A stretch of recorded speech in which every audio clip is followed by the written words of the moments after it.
యేసుక్రీస్తు శుభనామంలో మీ అందరికీ ప్రభు పేట నా వందనాలు తెలియజేస్తున్నాను. మరలా ఈ పునరుద్ధారణ వేళ మధ్యాహ్నకాల సమయంలో దేవుని సముఖంలో సర్వను ప్రార్థన సహవాసం తరపున మిమ్మల్ని అందరినీ ప్రేమపూర్వకంగా ఈ లైవ్ ప్రోగ్రాంకి ఆహ్వానిస్తున్నాను. ప్రతి వారం మీరు లైవ్లో వీక్షిస్తూ మీరు బలపడుతున్నారని, మీరు ఆశీర్వదించబడుతున్నారని, మీరు ఇస్తున్నటువంటి కామెంట్స్ని బట్టి, మీరు తెలియజేసినటువంటి సమాచారం బట్టి నేను దేవుని స్తుతిస్తున్నాను. మరి లాక్డౌన్లో ఇది చివరి వారం అని నేను తలుస్తున్నాను. ఎందుకంటే మరి దేవుని మహాకృపను బట్టి మనందరం ప్రార్థన చేసాం, క్రైస్తవ సమాజం ప్రార్థన చేసింది. దేవుడికి ప్రార్థన ఆలకించేటువంటి దేవుడు కనుక మనందరం ప్రార్థన దేవుడు ఆలకించి మరి 14వ తారీఖు దగ్గర నుంచి మనందరం స్వేచ్ఛగా దేవుడిని ఆరాధించుకోవడానికి ప్రభు మనకి అవకాశం ఇచ్చాడు నేను తలుస్తున్నాను. కనుక లాక్డౌన్లో బహుశా ఇది చివరి ఆదివారం అనుకుంటున్నాను. ఏదేమైనా ఇంతకాలం మనల్ని కాచి కాపాడి భద్రపరిచినటువంటి పరిశుద్ధాత్మ దేవునికి వందనాలు తెలియచేయడానికి చేరి వస్తున్నటువంటి మీ అందరికీ, అలాగే సారూరు ప్రార్థన సభ విశ్వాసకులు దయచేసి మీ పనులు గురించుకొని ఈ వర్షిప్కి మిమ్మల్ని అందరినీ ప్రేమతో ఆహ్వానిస్తున్నాను. కనుక ఈనాటి కార్యక్రమాన్ని ప్రార్థన చేసుకొని మనం ప్రారంభించుకుందాం. పరిశుద్ధుడైన మా గొప్ప దేవ, నీ పరిశుద్ధ పాదాలకు నీ స్తోత్రాలు స్తోత్రాలు స్తోత్రాలు వందనాలు స్తుతులు చెల్లిస్తున్నాము స్వామి. నీ కృపను బట్టి, నీ కాపుదలను బట్టి, నీవు ఇచ్చినటువంటి స్వస్థతను బట్టి, విడుదలను బట్టి, విజయాన్ని బట్టి నీ పాద చెందుకు ఇస్తున్నాం. ఈ దినమందు జరుగుతున్నటువంటి ప్రభా ఈ ఆరాధన మీ చేతికి అప్పగిస్తున్నాను. మీ కటాక్షం మా మీద ఉంచండి. ఈ ఆరాధనలో ఎంతమంది అయితే ప్రభా లైవ్లో వీక్షిస్తున్నారు వారందరిని బట్టి మీకు స్తోత్రాలు చెల్లిస్తున్నాను. సారూరు ప్రార్థన సహవాస విశ్వాసాలందరినీ బట్టి కూడా మీకు స్తుతులు చెల్లిస్తున్నాను. నాయన ఈ కార్యక్రమాన్ని మీ నామ మహిమాత్మే జరిగించమని, మీ దాసుడైన నన్ను మీరు వాడుకోమని, మరుగుపరచమని యేసయ్య పరిశుద్ధ నామంలో అడిగి వేడుకొనిచున్న మా ప్రియ పరలోకపు తండ్రి, ఆమేన్. హల్లెలూయా. మంచిది, మనం కలిసి ఒక చక్కని పాట పాడదాం. తర్వాత మనం ముందుకు సాగిపోవడానికి ప్రయత్నం చేద్దాం. బైబిల్ ఉన్నవారు మీ బైబిల్ పాటల పుస్తకాలు తీసుకొని రండి. పాట వచ్చిన వారు కలిసి పాడండి. పాట రాని వారు దేవుని నామాన్ని మహిమపరచండి. ప్రభుత్వం మనం చేస్తున్నాను. హల్లెలూయా. ఆరాధ్య దైవమా నా ప్రాణ దుర్గమా, ఆరాధ్య దైవమా నా ప్రాణ దుర్గమా, నీవే నా జీవనాధారము, నీవే నా జీవనాధారము. యెహోవా యీరే, యెహోవా షమ్మా, యెహోవా యీరే, యెహోవా షమ్మా, నీవేగా నా సమస్తము, నీవేగా నా సమస్తము. ఆరాధ్య దైవమా నా ప్రాణ దుర్గమా, ఆరాధ్య దైవమా నా ప్రాణ దుర్గమా, నీవేగా నా జీవనాధారము, నీవేగా నా జీవనాధారము. మన్నాను కురిపిల్చి మహిమను చూపించి నన్ను పోషించుమయ్యా, పగలు మేఘమై రాత్రి అగ్ని అయి నన్ను కాపాడుమయ్యా. మన్నాను కురిపించి మహిమను చూపించి నన్ను పోషించుమయ్యా, పగలు మేఘమై రాత్రి అగ్ని అయి నన్ను కాపాడుమయ్యా. నీ చేతి నీడలు నీ కను చూపులు, నీ చేతి నీడలు నీ కను చూపులు, నన్ను దాయుము నా యేసయ్యా, నన్ను యేసయ్యా ఆరాధ్య దైవమా నా ప్రాణ దుర్గమా ఆరాధ్య దైవమా నా ప్రాణ దుర్గమా నీవేగా నా జీవనాధారము నీవేగా నా జీవనాధారము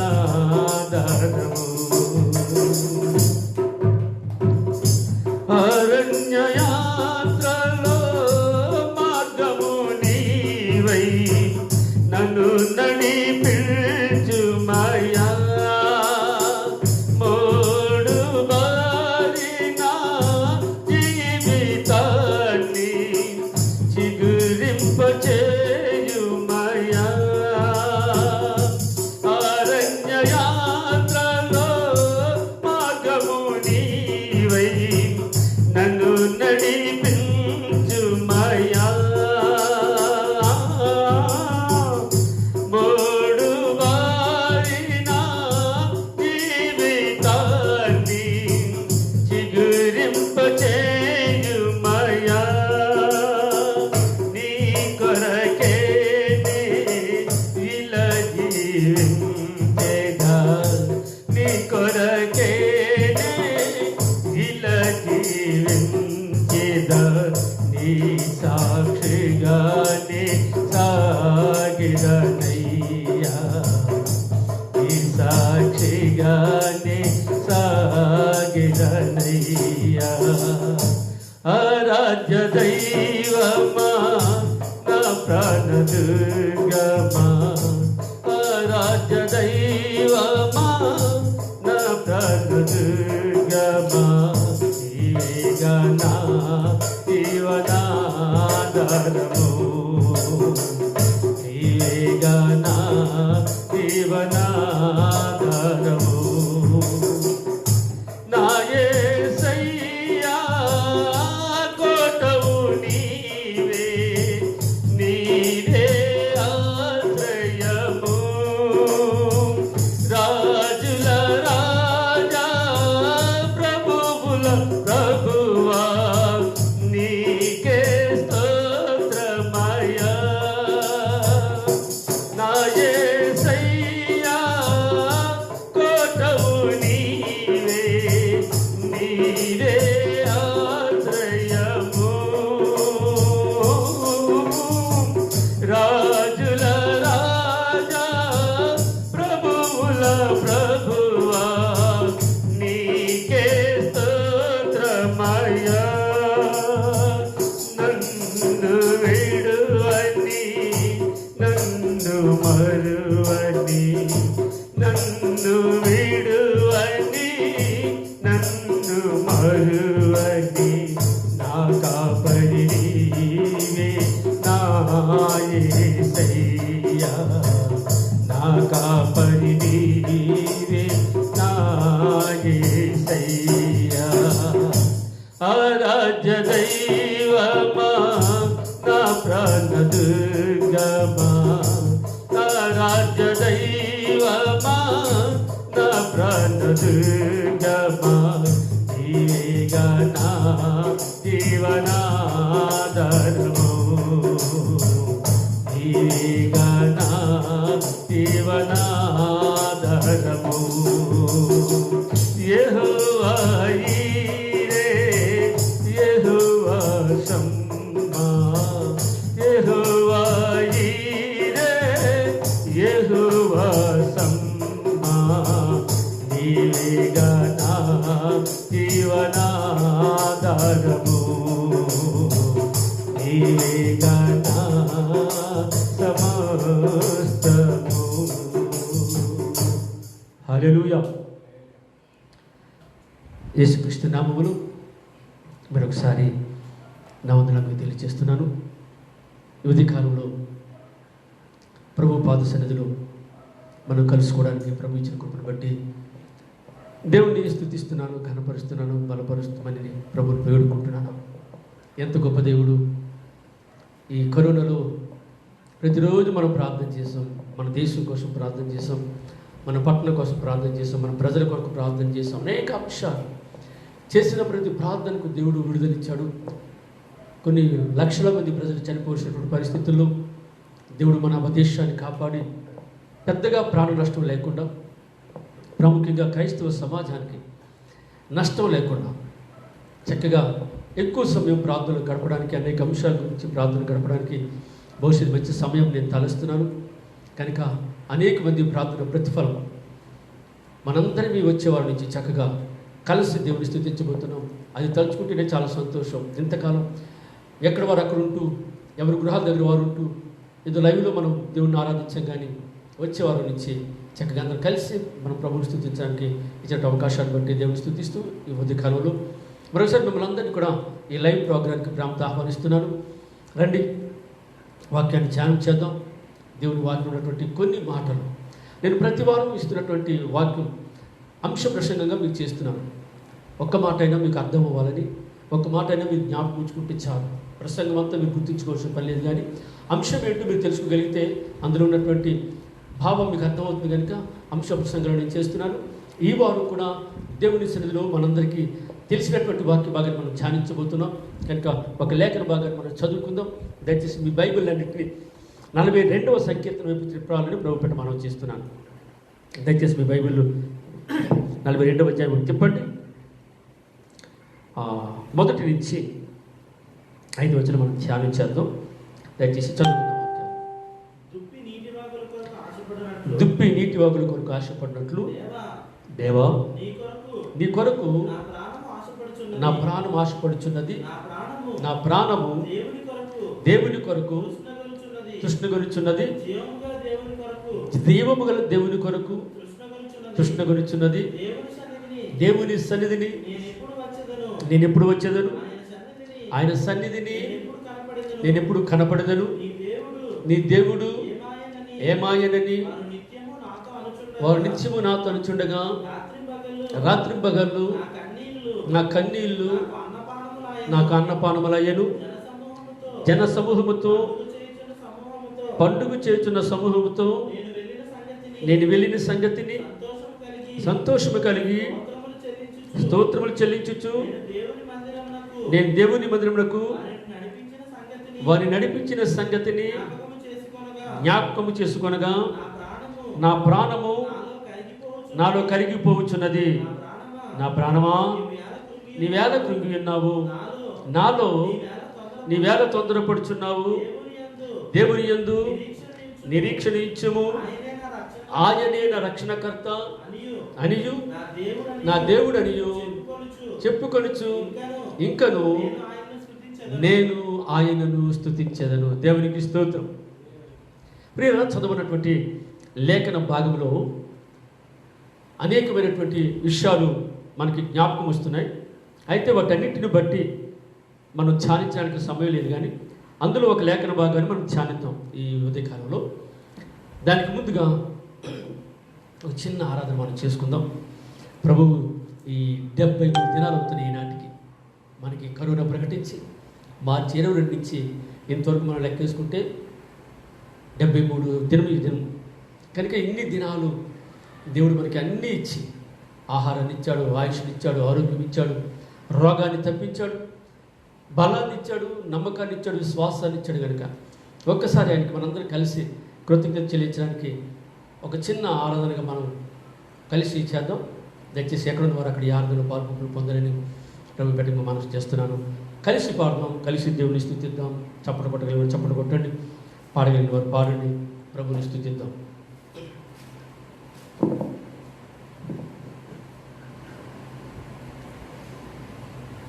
హల్లెలూయా హల్లెలూయా హల్లెలూయా హల్లెలూయా హల్లెలూయా. ప్రేమించేద యేసు రాజా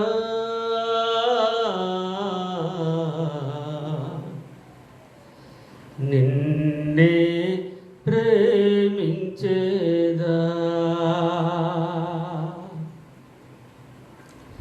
ప్రేమించేద యేసు రాజా నిన్నే ప్రేమించేదా. పాడదాం. ప్రేమించేద యేసు రాజా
నా ప్రాణమున్నంత వరకు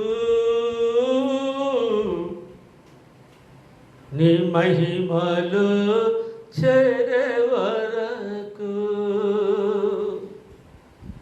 నా ప్రాణమున్నంత వరకు ఈ మట్టిలో చేరే వరకు. గొప్ప దేవుడా, ఏమని వర్ణించగలం, ఏమని కీర్తించగలం, ఏమని స్తుతించగలం ప్రభువా? ఇన్ని దినాలు భయంకరమైనటువంటి కరోనా చేత ప్రభుని స్తోత్రం ప్రపంచమంతనైనా అల్లాడిపోతున్నటువంటి దినాల్లో మమ్మల్ని కాపాడి భద్రపరిచి, ఇదిగో మరణానికి నిన్ను అప్పగించడానికి ఇచ్చినటువంటి వాగ్దానాన్ని మా పట్ల నెరవేర్చి, ఈ దినమందు నిన్నైనా మనస్ఫూర్తిగా ఆరాధించడానికి, హృదయమారా నిన్ను స్తుతించడానికి, నేను ఘనపరచడానికి, నీ వాక్యాన్ని ధ్యానించడానికి మీరు మాకు ఇచ్చిన అవకాశాన్ని బట్టి మీకు స్తుతులు చెల్లిస్తూ, ఈ ఆరాధనైనా మీ మహిమ సన్నిధిలో చేర్చుకొని మమ్మల్ని దీవించి వాక్యాన్ని మమ్మల్ని సిద్ధపరచమని యేసయ్య శుభనామములో అడిగి వేడుకొచ్చిన మా పరమ తండ్రి, ఆమేన్. హల్లెలూయా. మంచిది. దేవుని సన్నిధిలో కొద్ది నిమిషాలు దేవుని వాక్యాన్ని మనం ధ్యానం చేద్దాం. దేవుని వాక్యం ఉన్నటువంటి కొన్ని మాటలు మనం జ్ఞాపకం తెచ్చుకొని ప్రభు పాద సన్నిధిలో మనం ముందుకి సాగిపోతాం. ప్రియరా, దేవుని సన్నిధిలో ఈ వాక్యం చదువుతున్నప్పుడు ఈ వాక్య భాగాన్ని కోరహు కుమారుడు రాశారని మనందరికీ తెలుసు. దీని మొదటి మాట మనం చదువుతూ ఉంటే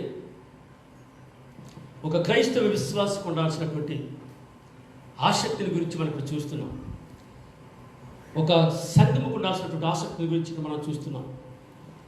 ప్రతి క్రైస్తవుడు కూడా దేవుని సన్నిధిలో లేక దేవుని మందిరంలో ఆరాధించాలని ఆశపడాలని, ఆరాటపడాలని, ఆతృత పడాలనేటువంటి మాట మనం దీన్ని బట్టి జ్ఞాపకం చేసుకొచ్చినట్టు దుప్పి నీటి వాగుల కొరకు ఆశపడినట్లని ప్రారంభించాడు ఈ కీర్తన.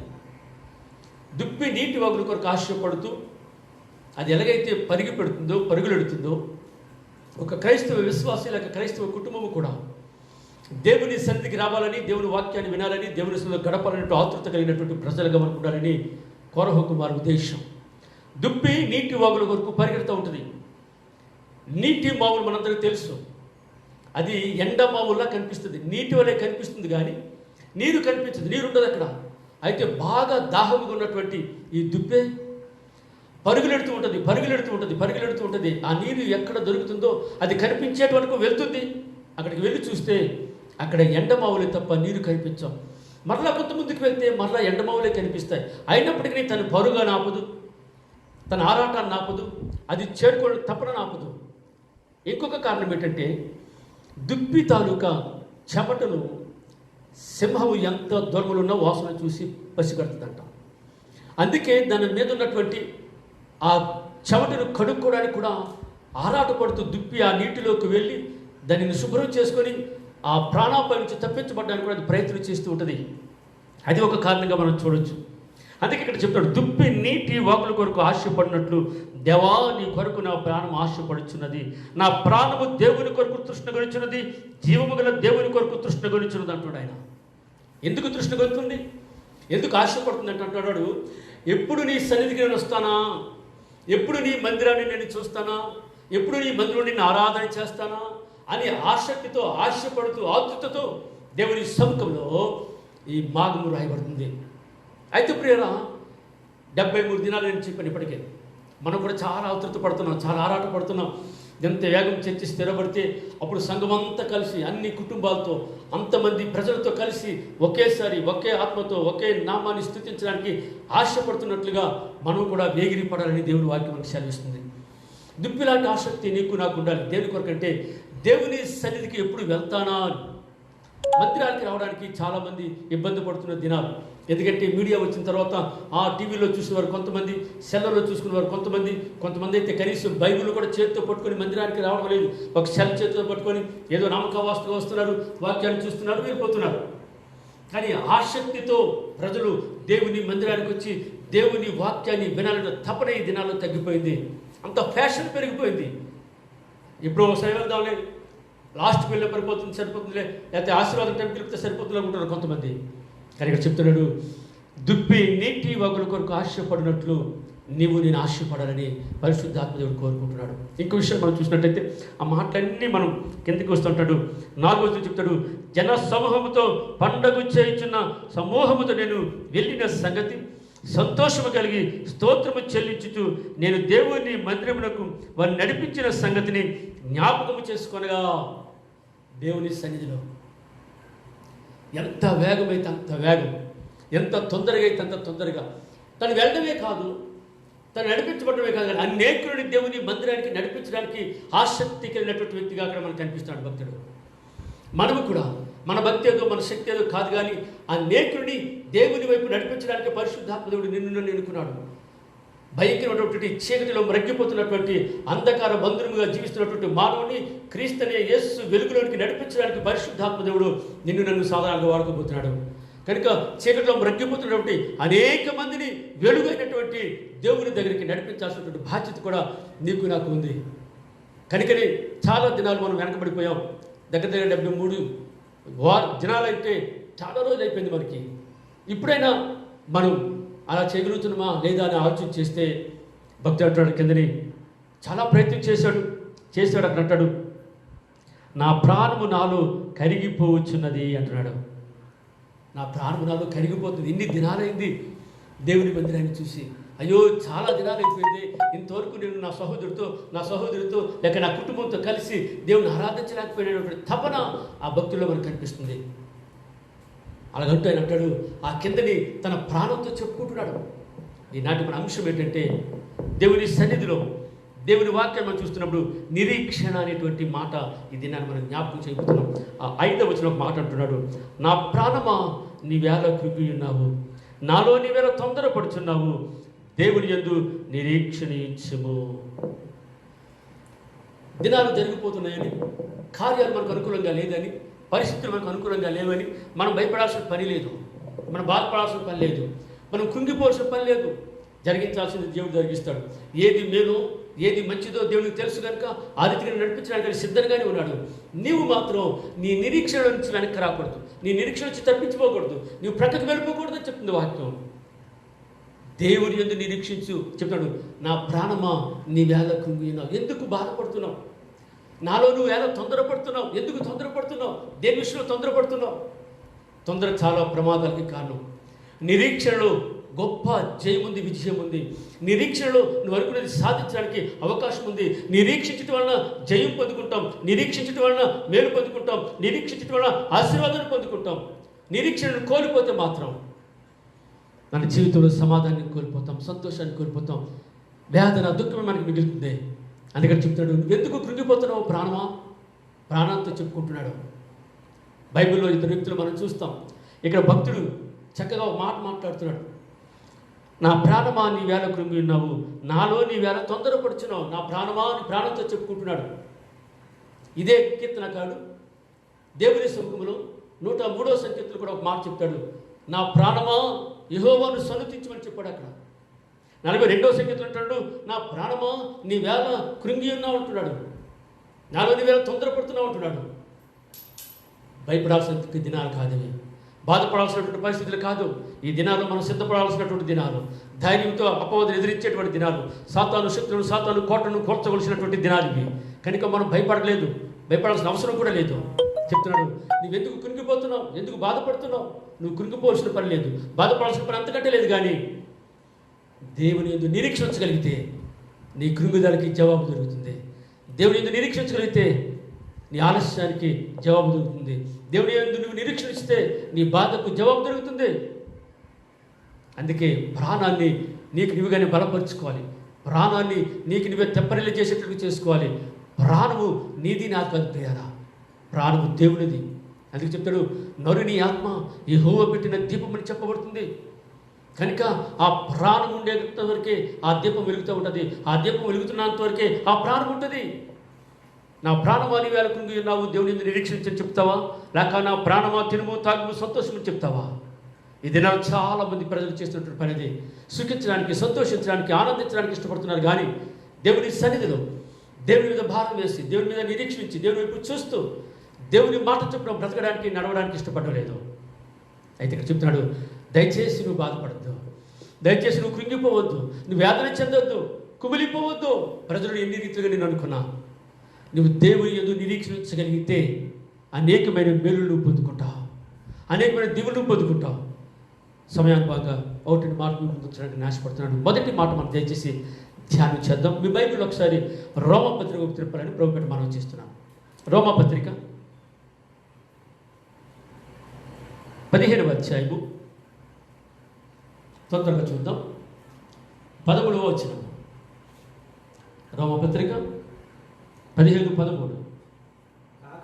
కాగా మీరు పరిశుద్ధాత్మ శక్తి పొంది విస్తారముగా నిరీక్షణ గలవారగుటకు నిరీక్షణ కర్తయగు దేవుడు విశ్వాసము ద్వారా ఆనందముతోను సమాధానముతోను మిమ్ములను నింపును కాకని చెప్తున్నాడు. దేవునికి స్తోత్రం. ప్రియరా, దేవుని యందు నిరీక్షించడం వలన లాభం ఏంటంటే ఎందుకు దేవుని యందు నిరీక్షణ ఉంచాలంటే, ఎందుకు దేవుని యందు నమ్మిక ఉంచాలంటే ఇక్కడ తెలియజేస్తున్నాడు రోమాపత్రికలో, మొదటిగా ఆనందాన్ని కలుగు చేస్తాడు నీకు. దేవుని సన్నిధిలో నిరీక్షించడం ద్వారా నువ్వు ఆనందాన్ని పొందుకుంటావు. దేవుని సన్నిధిలో నిరీక్షించడం ద్వారా నువ్వు సమాధానాన్ని పొందుకుంటావు. దేవుని సన్నిధిలో సమాధానం నిరీక్షించడం ద్వారా దొరుకుతుందని చెప్తుంది వాక్యం. ఆనందము నిరీక్షించడం ద్వారా దొరుకుతుందని చెప్తుంది వాక్యము. నిరీక్షించటంలో ఆనందాన్ని పొందుకోవడానికి నువ్వు ప్రయత్నం చేయాలి. కొంత సమయం కనిపెట్టాలి, కొంత సమయం ఎదురు చూడాలి, కొంత సమయం ఆగాలి. మీరు గమనించండి, దేవుని సముఖంలో యెషయా ప్రవచించిన తర్వాత ఎన్ని సంవత్సరాలకి క్రీస్తు జన్మించాడో తెలుసా? యెషయా ప్రవచించిన 700 సంవత్సరాల తరువాత యేసు క్రీస్తు లోకంలో జన్మించాడు. అంటే 700 సుదీర్ఘ సంవత్సరాలు ఇజ్రాయేలు ప్రజలు దేవుని సన్నిధిలో నిరీక్షించారు. ఆ నిరీక్షణకు ప్రతిఫలమే దేవుని సన్నిధిలో సమాధానం కలిగింది. ఆ నిరీక్షణకు ఫలితమే దేవుడు సమాధానాన్ని ఇచ్చాడు ఇజ్రాయేలు ప్రజలకి. ఇజ్రాయేలు ప్రజలకే కాదు, సమస్త దేశానికి ఆనందాన్ని, సమాధానాన్ని కలుగు చేశాడు. అంతేకాదు, దేవుని సన్నిధిలో 430 సంవత్సరాలు ఐగుప్తు దేశంలో బానిసలుగా బ్రతికినటువంటి ఇజ్రాయేలీలు ఆ నిరీక్షించిన తరువాతే విజయాన్ని పొందుకున్నారు. మోషే ద్వారా వారు విడుదల పొందుకొని పాలు తెలుగు ప్రవహించు కనాను పట్టణానికి ప్రయాణం చేశారు. కనుక నిరీక్షించడంలో మనకు వచ్చే లాభం ఏంటంటే, మొదటగా ఆనందించుతాం. ఎప్పుడైతే నిరీక్షించారో ఆ నిరీక్షణ ప్రతిఫలం యేసు క్రీస్తు లోపల జన్మించాడో వెంటనే ఎక్కడ లేని ఆనందం, సర్వోన్నతమైన స్థలములలో దేవునికి మహిమయు, ఆయనకిష్టమైన మనుషులకు భూమి మీద సమాధానం చెప్పబడింది. ఆ నిరీక్షణలోనే సమాధానం ఉందని, ఆ నిరీక్షణలో ఆనందం ఉందని రోమపత్రిక భక్తుని పౌలు రాస్తున్నాడు. కనుక నువ్వు నిరీక్షించడం ద్వారా ఆనందాన్ని పొందుకుంటూ, ఆలస్యమైతే అవ్వచ్చు, కొంత కష్టమైతే అవ్వచ్చు, కొంత నష్టం కూడా కలగవచ్చు. ఆయన కష్టానికి నష్టానికి ఓర్చుకోగలిగినప్పుడే పరిశుద్ధాత్మ దేవుని సన్నిధిలో మనసారను ఆనందించడానికి, హృదయమను సంతోషించడానికి దేవుడు అవకాశాన్ని కలుగు చేస్తాడు.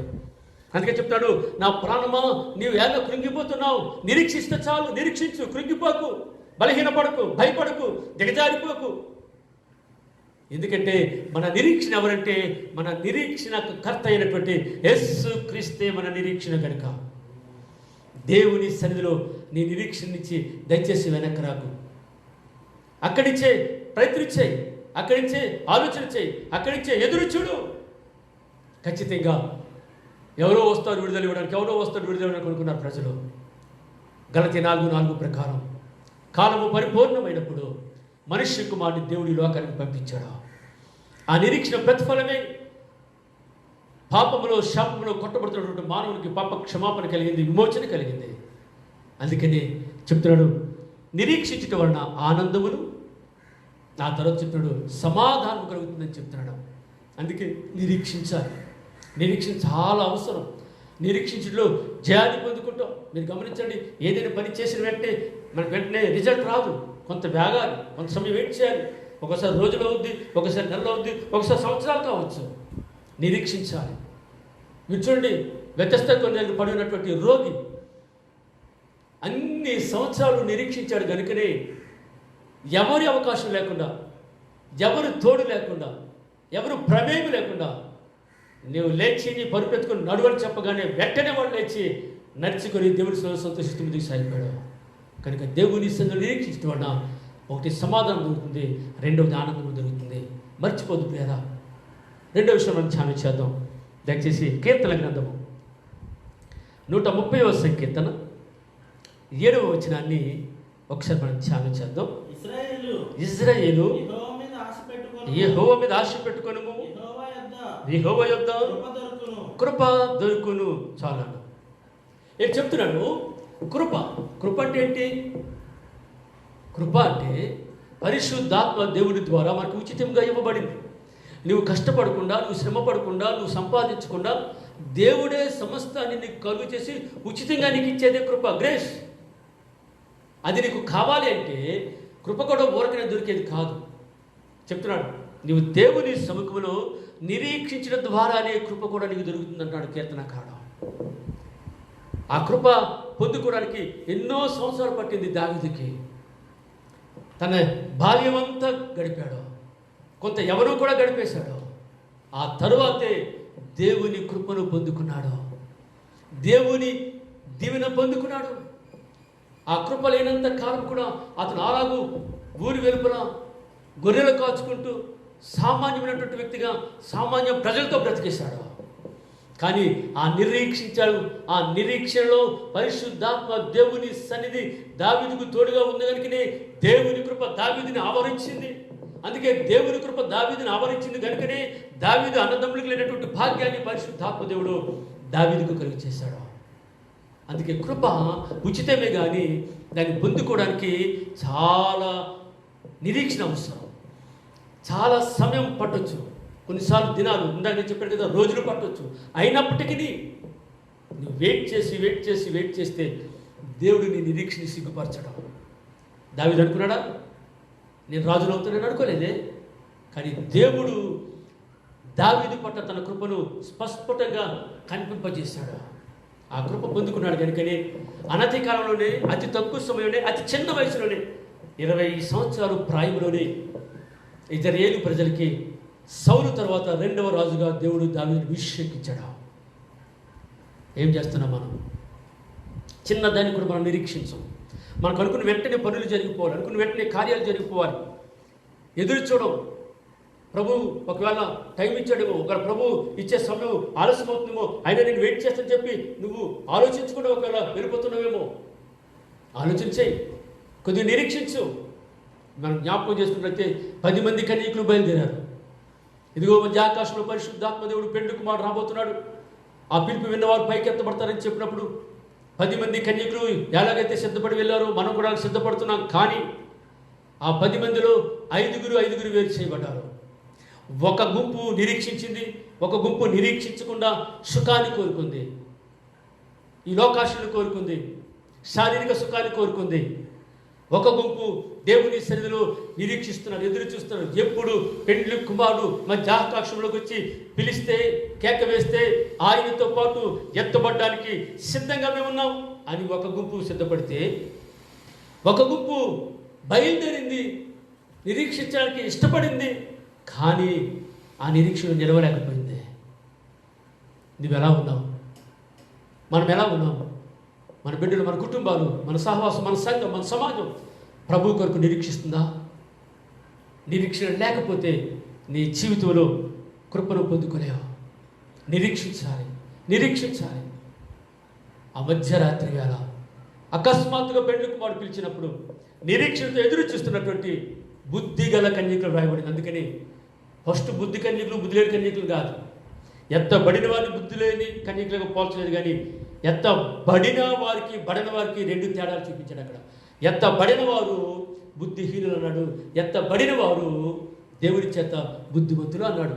అంటే నిరీక్షణ కొరకు కనిపెట్టిన వారు బుద్ధిమంతులు, నిరీక్షణ కొరకు కనిపెట్టని వారు బుద్ధిహీనులు. ఎత్తబడి ఆ కృప ఆ కన్యకులు పొందుకున్నారు.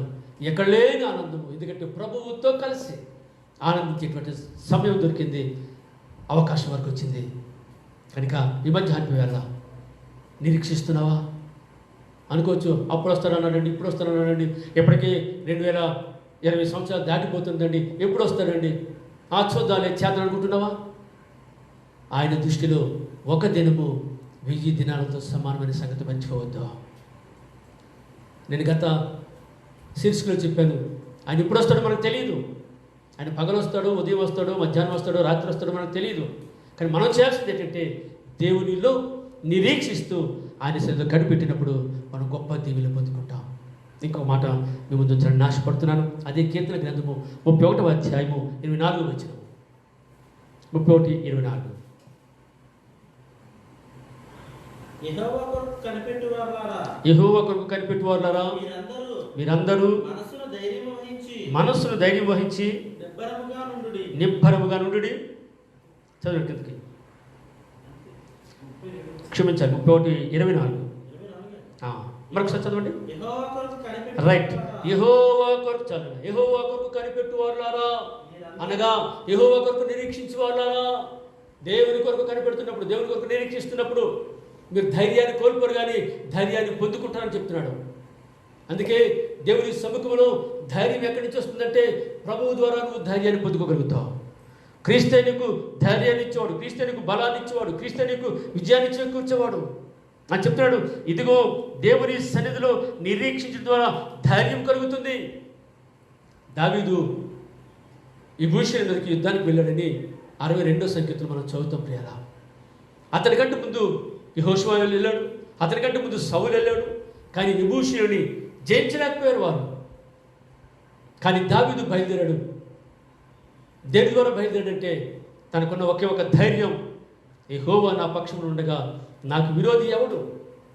ఒకవేళ నేను పిరుకోండి అవ్వచ్చు, నేను బలహీనైతే అవ్వచ్చు, కానీ నాలో ఉన్నవాడు బలవంతుడు, నాలో ఉన్నవాడు గొప్పవాడు, నాలో ఉన్నటువంటి శక్తివంతుడు కనుక యేసు క్రీస్తు పేరట, యేసు క్రీస్తు నామములో, యేసు క్రీస్తు ఇచ్చినటువంటి ధైర్యం చేత నేను యెబూసీయుని ఎదిరించడానికి వెళ్తాను, వాళ్ళు జయిస్తున్నటువంటి నిశ్చయంతో బయలుదేరాడు.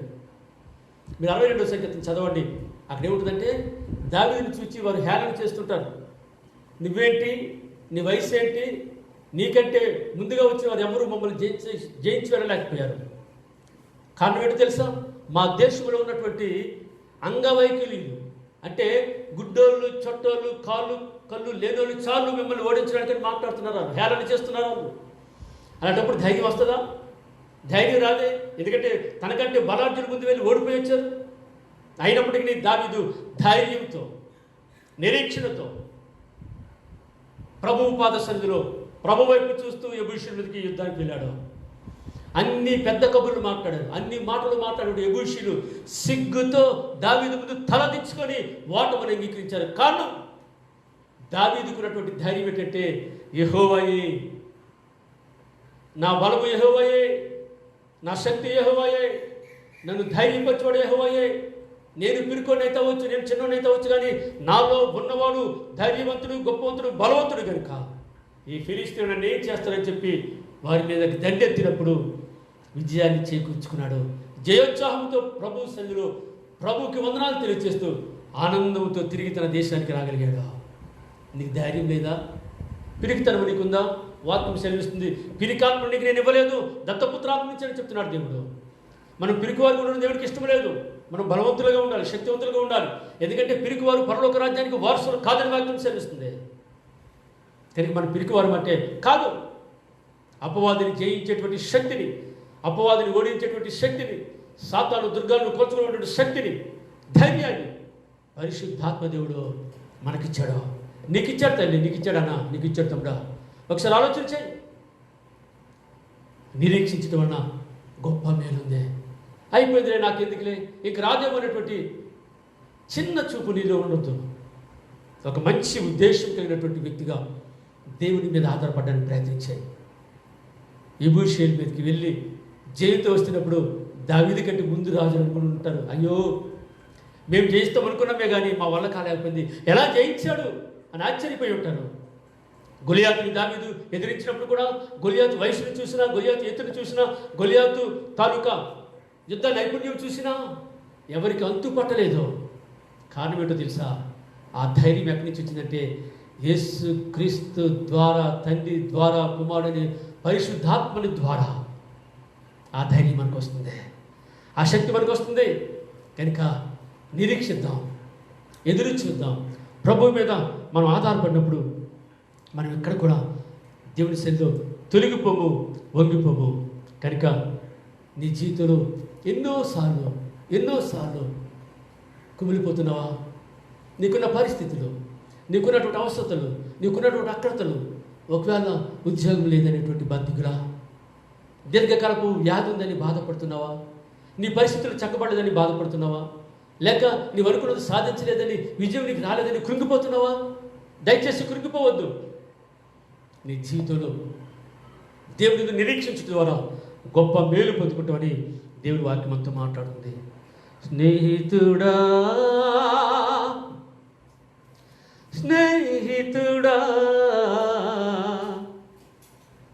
నా ప్రాణానికి కారకుడా, నా జీవానికి ఆధారమా, యేసయ్యా యేసయ్యా యేసయ్యా, నిన్ను విడిచి ఉండాలేనయ్యా నా దేవా, క్షణమైన బ్రతుకాలేనయ్యా.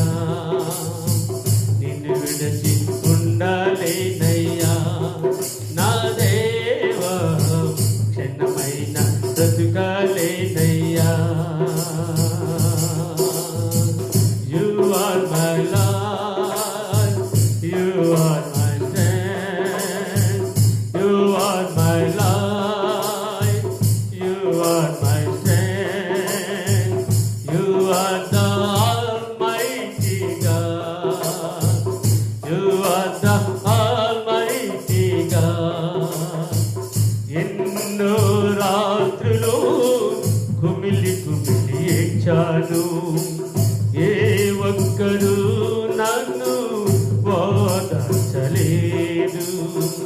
ఎన్నో రాత్రులు కుమిలి కుమిలి ఏడ్చాను, ఏ ఒక్కరు నన్ను ఓదార్చలేదు. నా దీన స్థితి చూచి ప్రభువా చలించిపోయావయ్యా. నా దీన స్థితి చూచి నా దేవా చలించిపోయావయ్యా. వెంగిరమే దీనుడవై కన్నీరు తుడిచావయ్యా. ఓ వెంగిరమే దీనుడవై కన్నీరు తుడిచావయ్యా. స్నేహితుడా స్నేహితుడా నా ప్రాణానికి తారకుడా, నా జీవానికి ఆధారమా. నీ జీవితంలో అనేక సార్లు వాటమి అంచుల వరకు వెళ్ళి ఉండొచ్చు. వాటమి అంచులు నువ్వు తాకుతున్న పరిస్థితులు నీకు కలిగి ఉండొచ్చు. ఆయనను భయపడద్దు. వెంటనే నిరీక్షణ కలిగి ధైర్యాన్ని కూడగొట్టుకొని ప్రభువు పాద సన్నిధిలో ప్రభు యందు నిరీక్షించి చూడు. దేవుడు నీ అపజయాన్ని తొలగించి, నీ ఓటమిని తొలగించి, నీకు జయమిచ్చి, నిన్ను ఉన్నతమైన మార్గంలో నడిపించడానికి ఆయన ఇష్టపడుతున్నటువంటి గొప్ప దేవుడు. కనుక సమయం అవుతుంది కనుక చాలా మాటలు ఉన్నాయి చెప్పిన ఆశ ఉంది, కానీ మనకున్న సమయం తక్కువ కనుక నేను వాక్యాన్ని ముగిస్తున్నాను. ఓడిపోవద్దు, ఓటానికి అంత మాత్రం నువ్వు తాగవద్దు. శక్తి లేకపోయినా చెప్తున్నాడు, శక్తిహీనులకు బలాభివృద్ధి కలుగు చేసే దేవుడు నేను ఉన్నానని చెప్తున్నాడు ఆయన. కృంగిపోతున్నటువంటి నీ జీవితంలో తిరిగి నిన్ను పైకి లేవనెత్తి కృంగిదల నుంచి నేను తప్పించి నిరీక్షణతో ఓపికతో నువ్వు దేవుని వైపు చూడడానికి పరిశుద్ధాత్మ దేవుడు కోరుకుంటున్నాడు. హల్లెలూయా. ఒక్క మాట మనం చదువుతాం చూడండి. రోమపత్రిక 8వ అధ్యాయం 24వ వచనం చదవండి, వాక్యాన్ని ముగిస్తాను. రోమపత్రిక 8వ అధ్యాయం 24వ వచనము. ఏలయనగా మనము నిరీక్షణ కలిగిన వారమై రక్షింపబడితిమి. నిరీక్షించబడినది కనబడనప్పుడు ఉండదు. తాను చూచుచున్న దాని కొరకు ఎవడు నిరీక్షించును, చూడని దాని కొరకు నిరీక్షించని ఎడల ఓపికతో దాని కొరకు కనిపెట్టుదుము. దేవునికి స్తోత్రం. హల్లెలూయా. కనుక మధ్యాహ్నం వేళ ఓపికతో నిరీక్షణతో ప్రభు వైపు చూద్దాం. ఇంకా నా ప్రాణమాని వేళ కృంగి చెప్పాల్సిన పని లేదు. ఇక మీదట ఏంటంటే, ఇదిగో నా దేవుడు నన్ను ధైర్యపరిచాడు కనుక, నా దేవుడు నన్ను బలపరిచాడు కనుక, నా దేవుడు నాకు శక్తినిచ్చాడు, ఆనందం ఇచ్చాడు, సమాధానాన్ని ఇచ్చాడు, కృప పొందుకోవడానికి కృప చూపించాడు, ధైర్యాన్ని ఇచ్చాడు. అతను ఇవ్వలేదంటూ ఏమీ లేదు. ఎందుకంటే యేషయ్యకు కానీ యెహోవా దేవునికి కానీ చేతకానిదంటే ఏమీ లేదు. నాకు అసాధ్యమైనది ఏదైనా ఉందని అడుగుతున్నాడు దేవుడు. కనుక నీ నిరీక్షణ దేవుడి అందించు. ఈ నిరీక్షణ మనల్ని సిగ్గుపరచదు. కనుక నిరీక్షణ కలిగిన వారిపై ప్రభు వైపు చూద్దాం. ప్రభు సన్నిధిలో ముందుకు సాగిపోదాం. ప్రార్థన చేసుకుందాం. మమ్మల్ని మిక్కిలిగా ప్రేమించినటువంటి సర్వశక్తి మతుడా, నీ శ్రేష్టమైన ఘననామానికి లెక్కలేని స్తోత్రం. ఈ మధ్యాహ్నం వేళ నీ సన్నిధిలో నిరీక్షించడం ద్వారా మాకు వచ్చేటువంటి మేలులేంటో, మేము ఎందుకు నిరీక్షించాలి, నిరీక్షించిన వారు ఏమో పొందుకున్నారు, ఒకవేళ ఇంతవరకు నిరీక్షణ లేనివారు తిరిగి ఎలాగో పొందుకోవాలో ప్రభావ మీరు మాకు నేర్పించినందుకు మీకు స్తుతులు చెల్లిస్తున్నాను. వాక్యాన్ని ఫలభరితం చేయండి. వీక్షిస్తున్నటువంటి ప్రతి వారిని కూడా మీ చేతులకు అప్పగిస్తున్నాను. వింటున్న వారిని బట్టి మీకు స్తోత్రాలు. ప్రాముఖ్యంగా సాధువులు, ప్రార్థన సహవాసం విశ్వాసాలందరినీ కుటుంబాన్ని మీరు దీవించండి. అదే సమయంలో నేను వీక్షిస్తున్నటువంటి వీక్షకులందరినీ కూడా రెట్టింపు బలంతో, రెట్టింపు శక్తితో మీరు నింపమని ప్రార్థన చేస్తాను. ఇంకా మాలో ఎంత మాత్రమైనా అనాసక్తి లేకుండా ప్రభావ, శక్తి కలిగిన వారు, ధైర్యంతో స్తోత్రం ప్రభావ, నిరీక్షణ కలిగిన వారమై నీ ఒక్కరికి ఎదురు చూడడానికి మమ్మల్ని అందరినీ ఆయత్తపరచండి. దాసుని బలపరచండి. మీకు స్తోత్రాలు చెల్లిస్తూ మరణానికి చిత్తమైతేనైనా మరొకసారి మేము కలుసుకున్న పర్యంతం కృప మాకు తోడించి మహిమ గ్రంథ ప్రభావాలు విరక్తులు పొందుతున్నామని సర్వశక్తి యేసు క్రీస్తు నామములో అడిగి వీడి గురించి ప్రార్థిస్తున్నాము పరమ తండ్రి, ఆమేన్.